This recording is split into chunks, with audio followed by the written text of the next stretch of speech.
Okay, everybody. Jackie's not having a terribly good day. I recorded this once before, and it was great, went perfectly. Didn't make a single mistake. But the one mistake I did make was forgetting to turn on the mic. So, got lost. Originally, we were going to do 3-inch golden lilies. But honestly, it's just the worst. Don't think we're going to do that. It relates the story of Chinese history where women would literally break the feet of their own daughters so that they were more attractive to men. I really don't understand that. How a woman, or a girl in this case, in abject agony for her entire life is somehow more sexually alluring. But this comes from a culture where women didn't even have names. They weren't important enough. In this story, one of them is referred to as number 2 girl in a family. So, you know, that's pretty offensive and it's not really acceptable. So I agree that this kind of history should be taught. It should. We should be aware of this so that it never happens again. But what bothers me is it is happening again. You can judge a culture from the way it treats its poorest people. In this culture, young girls of poor families were the lowest in the social hierarchy, and they were treated like crap, and they still are. So I don't think anything's been learned from this. So I don't think we're going to bother with it. I think you should. Well, we're going to read it. We're going to read it. Next week we'll do a monthly test in the build up to Christmas. And what I'll do is I will set this 3-inch golden lilies as a reading exercise, and you guys can read it and you'll answer some of the questions in the book from it. I'll make up some new questions, but we're not going to do it today. We're going to skip ahead because honestly, it's just difficult to read. I don't like it. So we're going to move on to Charles Schulz, page 130, 131. Charles M. Schulz invented Peanuts. Now, Peanuts was quite a popular character in America. In England, not so much. This is Snoopy and the little yellow bird thing. Don't even know what it's called. It wasn't popular, didn't really catch on. Kind of depressing. It really isn't fun.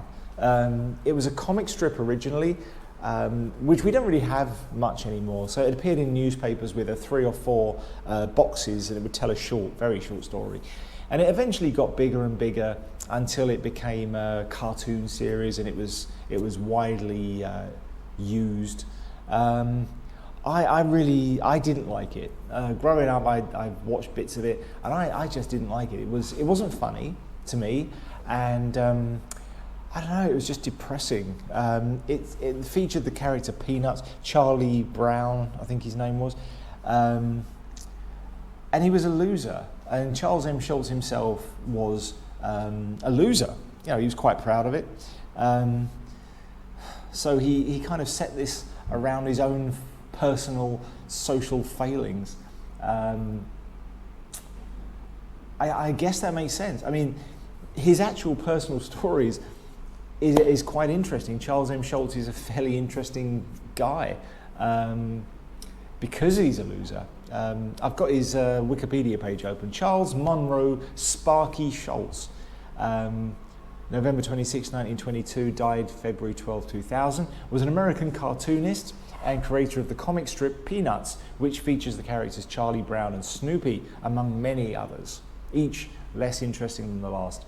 He is widely regarded as one of the most influential cartoonists of all times, cited by cartoonists including Jim Davis, Bill Watterson, Matt Groening, who came up with Simpsons, and Dav Pikey. I don't know any of those people apart from Matt Groening. Early life, Charles Monroe Schulz was born in Minneapolis, grew up in St. Paul. He was the only child of his parents, German, Norwegian descent. His uncle called him Sparky after the horse Sparkplug in a comic strip. He was named after a cartoon horse. Okay. He loved drawing, sometimes drew his family dog Spike, who ate unusual things such as pins and tacks and presumably died. He drew a picture of Spike and sent it to Ripley's Believe It or Not. His drawing appeared in Ripley's syndicated panel, captioned "A hunting dog that eats pins, tacks and razor blades." Ah, okay, so that's pretty cool. He skipped 2 grades. He was a shy, timid teenager, perhaps as a result of being the youngest in his class. In one well-known episode of his high school life was the rejection of his drawings by a high school yearbook, which he referred to as Peanuts in later years. When he had Lucy ask Charlie Brown to sign a picture he drew of a horse, only to then say it was a prank. A 5-foot-tall statue of Snoopy was placed in the school's main office 60 years later. Served in the war. He is a loser. February 1943, his mother died after a long illness. At the time of her death, he had only recently been made aware that she suffered from cancer. He'd been very close to his mother and it had a significant effect on him. That isn't the bit I read when I said he was a loser, obviously. Around the same time, he was drafted into the US Army, served as a sergeant in Europe during World War II, as a squad leader on a 50 caliber machine gun unit. His unit saw combat only at the end of the war. Short said he had only one opportunity to fire his machine gun, but he forgot to load it. And that the German soldier he could have fired at just willingly surrendered.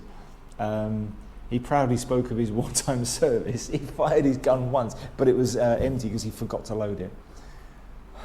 Bless him. I like him already. I mean, I like the guy, I just don't like the comic book.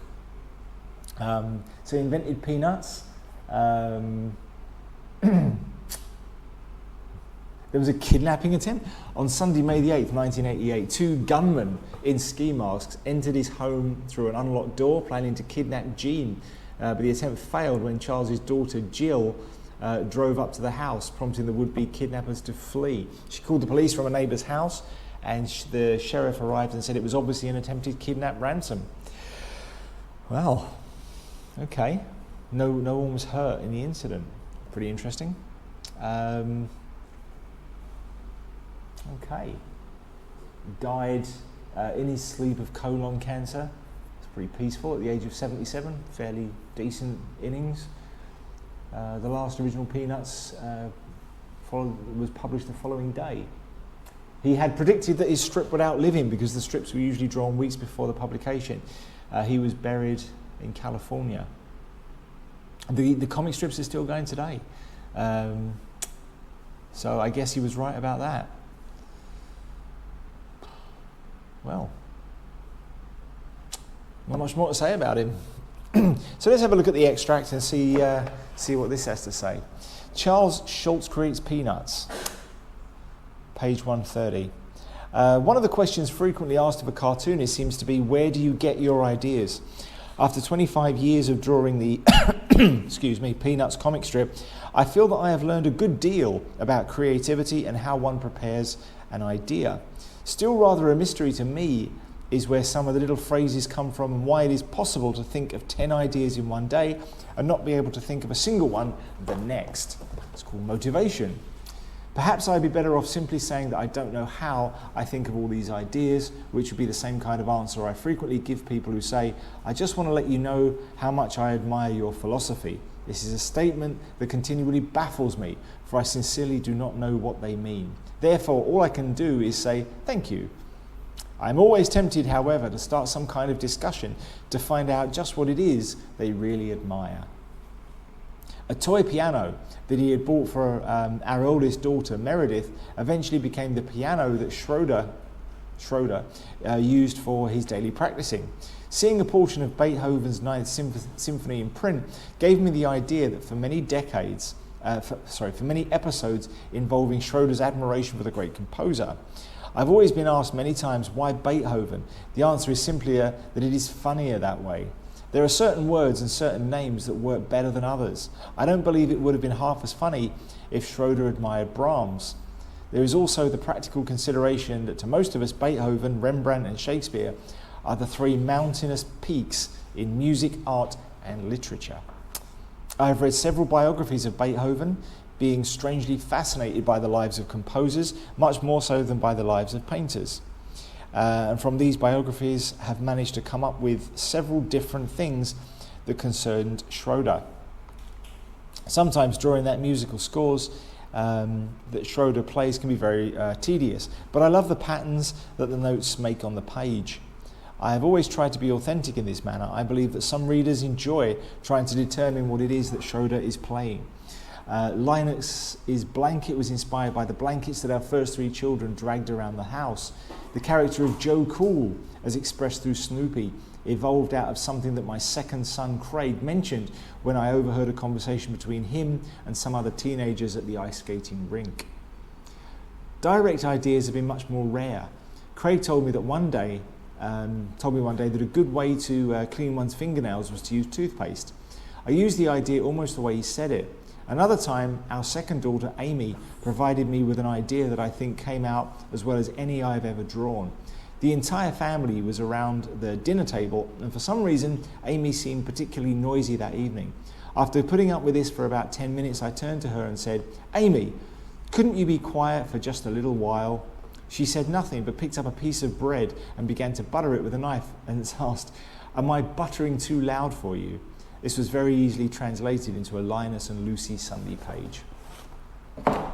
I mean, it is what it is. I mean, I admire him for turning the fact that he was a loser and writing a comic strip about a young guy who's a loser and trying to bring that idea to the fore, that not everyone is a success all the time. I definitely appreciate that philosophy. It just didn't translate to being very funny to me. It is what it is. So, I want you to answer questions 1 through 10. Now, those of you in the classroom, I want you to write in the attendance what I'm going to tell you to write that the others won't hear.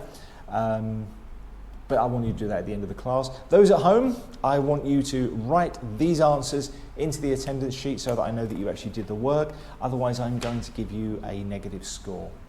So, questions 1 through 10. Those of you at home, fill those in by the end of the lesson. Thanks very much.